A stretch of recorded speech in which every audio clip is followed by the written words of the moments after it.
All right, darling. I'm going to just steal this glass. Oh, okay, well, I will too. Okay, I'll see you later.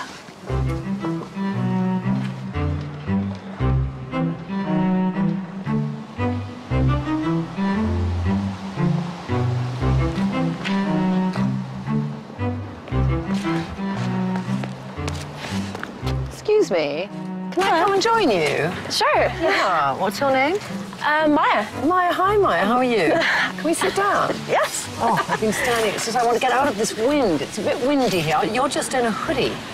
Yeah, it's actually my adopted brother's. He lives in Arizona in the moment. Okay. I used to live in California for a really long time. Jeg har boet i Californien for 15 år.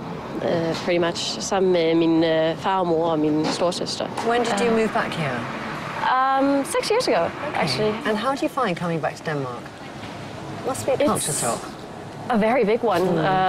Just the school system alone, changing from the American one with how the teachers are and how the students relate to the teachers. Yeah. The first time I was told to call my teacher by their first name, I was just like, oh, it's a trap. Man kan ikke stå og kalde sin lærer for Anja. Det må da være frøken eller noget i den retning. Og jeg startede også faktisk med at kalde hende for frøken. Indtil hun blev sur på mig og så sagde, det skal jeg lade være med at gøre. So did you feel very young for your age then when you came back? Extremely. I literally felt like I got thrown back into that 10-year-old little girl that just kind of got lost at the school one more time. Yeah. And how difficult have you found it making friends here?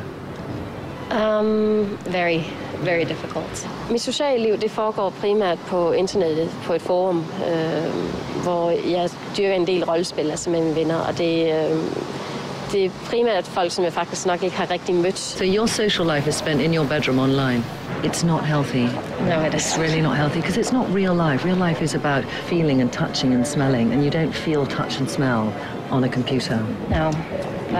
I've never actually really understood like the party mentality. Ja, jeg er en meget stille person. Det er meget svært, faktisk også meget skræmmende, at gå op til hinanden og så bare lige starte den her samtale ud af det blå. So you kind of found something that you could hide in and you kept in it.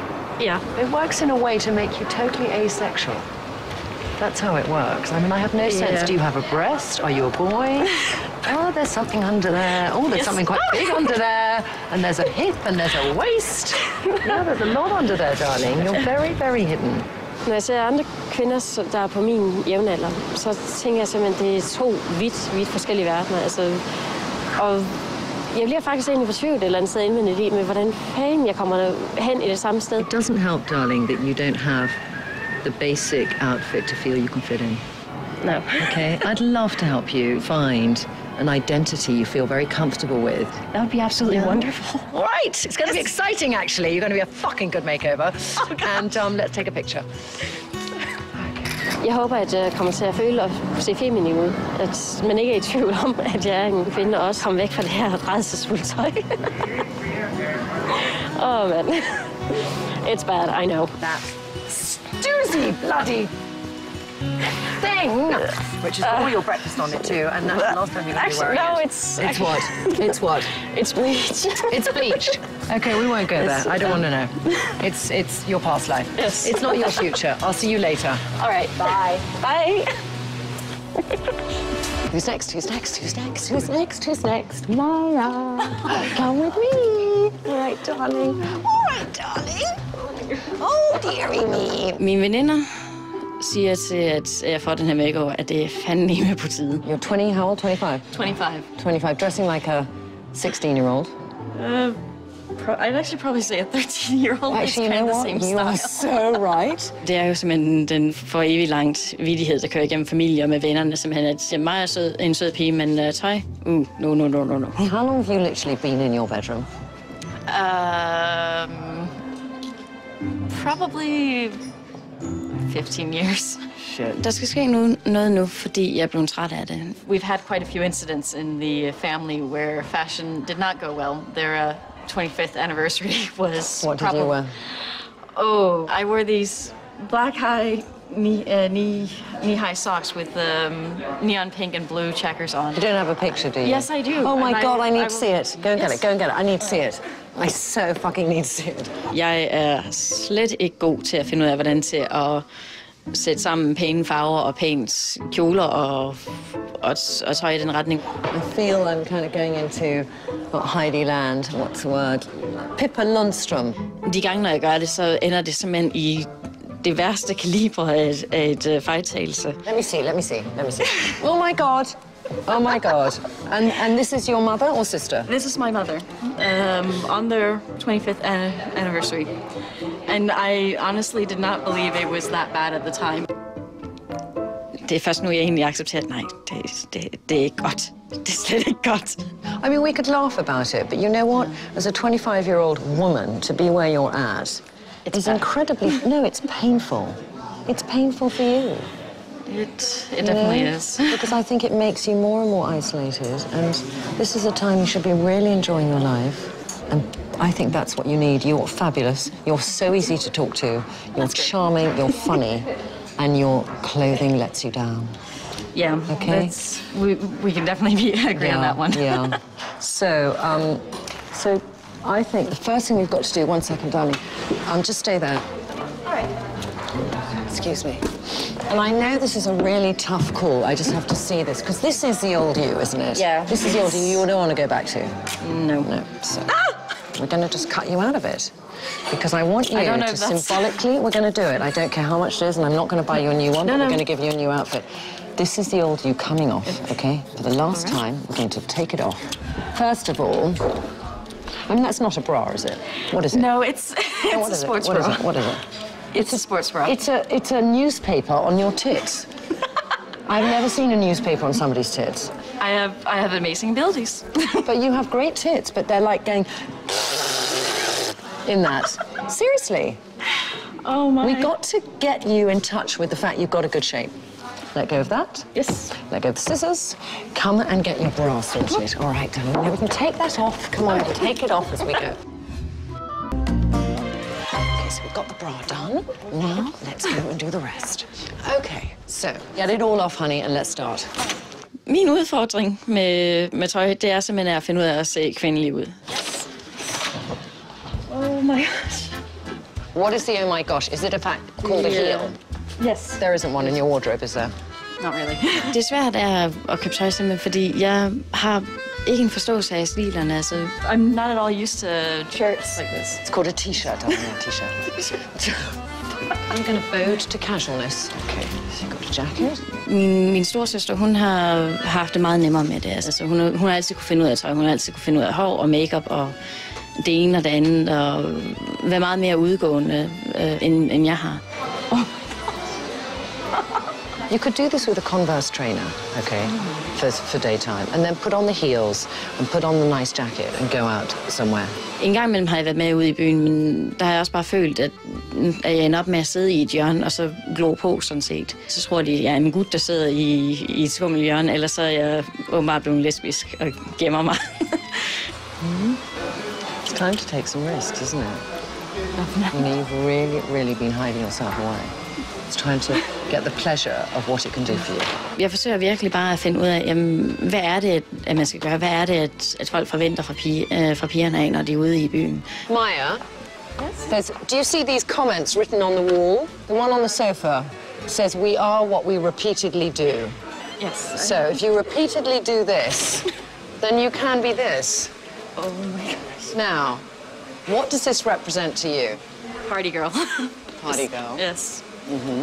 Absolutely out in the open and around people and everything. Definitely not somebody that sits in front of their computer. Yeah. You come alive. Not many people can wear this, and I think it looks especially beautiful on people who have pale skin. Jeg kunne godt tænke mig efter det her, simpelthen, at jeg har moden på at komme lidt mere ud af fantasiverdenen. Før man bliver opslugt af det. Okay, let's be practical. Mm-hmm. How do you flirt with boys?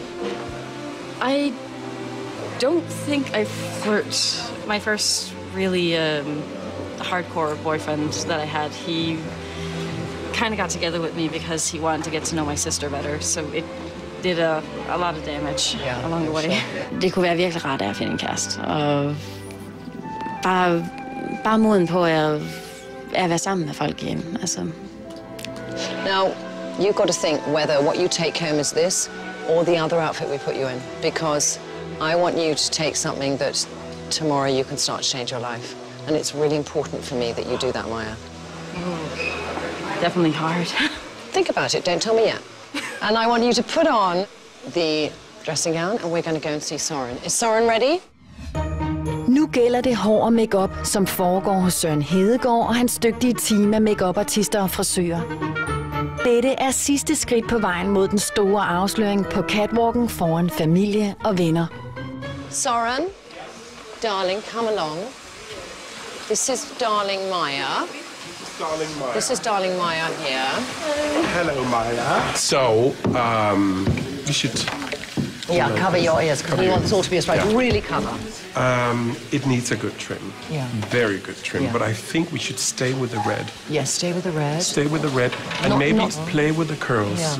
Let's do sexy Dita Von Teese. Sexy Dita Von Teese. And now we have Maya. Let's take a look at Maya before. Yes, I know. Her whole family there are laughing. There's Dita, Sissel, and Lena. And you know what? Maya went to live in America when she was younger, and at 16 she came back here. And American girls, you know, in California, they don't really do smart. And then she came back here, and she was having to integrate again into Danish life as a 16-year-old, unbelievably tough. And she showed me what she wore to her mother's wedding anniversary. I mean to say, okay, it was like Pippa Lundstrom, stripy knee-high socks, then this checked, you know what a tea towel is you dry the dishes with, which was a dress, and then over it a big baggy jumper, okay? But anyway, let's make it the embarrassment of the family. Please welcome her.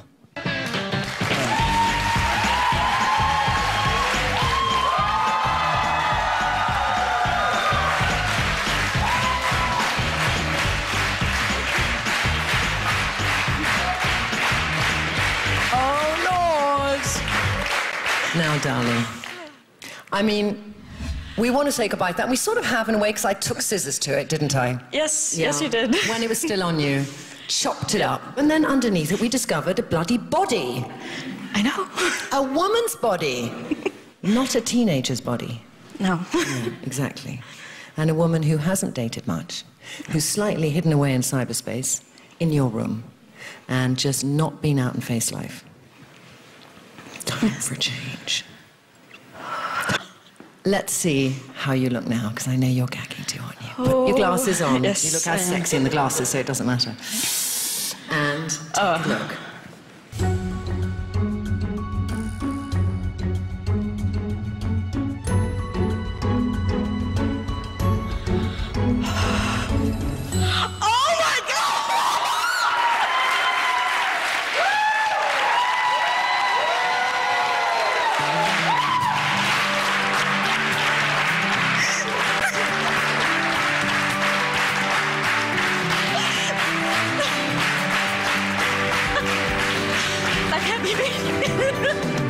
That so is you.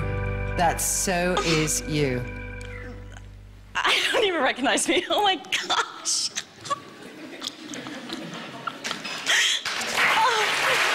Okay, darling, I want you all to come up. Come on, sister, friend, mother, get up on stage. Come on.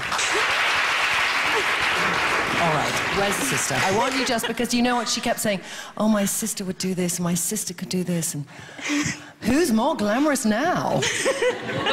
Her, definitely. What do you want to tell your sister, darling? I lost hope. But you are beautiful. You always have been, Maya.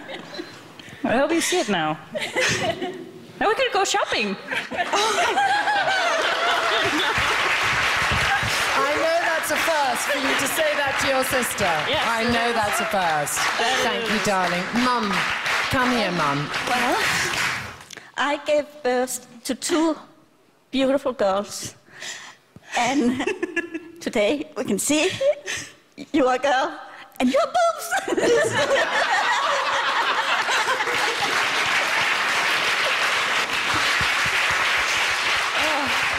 Just finish you off. Yeah, little dabbing. Okay. I want you, in a little ceremony here, to commit to me that every day you will wake up and think, what can I do today to make sure I walk out my bedroom door and I face life with confidence? I promise to look fucking sexy when I go out the door. Off you go.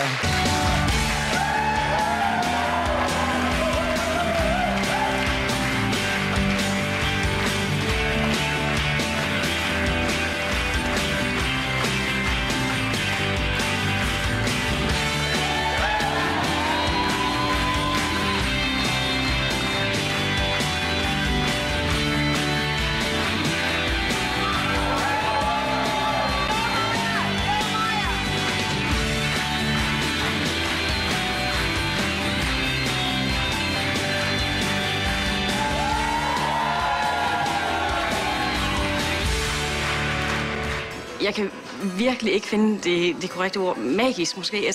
Jeg har aldrig følt mig mere feminin i mit liv. Jeg har vitterlig aldrig troet, at det vil ske overhovedet. Det føles stadig som en drøm, og lidt så går alarmen af, og så vågner jeg og bliver møghavne sur, fordi det... Men det er det.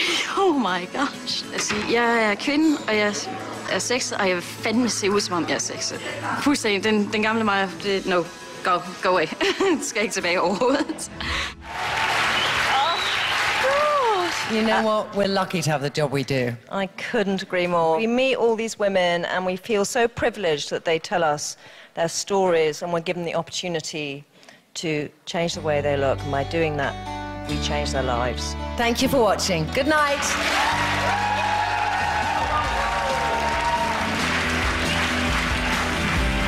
So what kind of competing were you doing? Body fitness. Jeg har jo selvfølgelig flere muskler end gennemsnittet, og det er død frustrerende, for jeg vil også gerne være feminin. I was in a car accident and went to jail. What? How does that feel? A little bit uncomfortable. Altså, jeg kommer nok til at dø på et eller andet tidspunkt. Even looking at you doing it, I feel a little bit sick. Please welcome Sanna. Oh my God, you look fabulous, Mom. Please welcome Rodney. Used to standing on a stage, flexing your muscles. Vivi, what's your biggest nightmare that I would have done to you? The color yellow. Okay. Oh my. Den er syg til. Den er faktisk fashionable. Det er noget, der minder om what not to do. Så det kommer nu? Ja. Yeah. Halløjsa! I er stadigvæk fine. Ja. Hej. Se, du fik da en lille skjort på. Så skal vi bare have med hjem igen. Ja.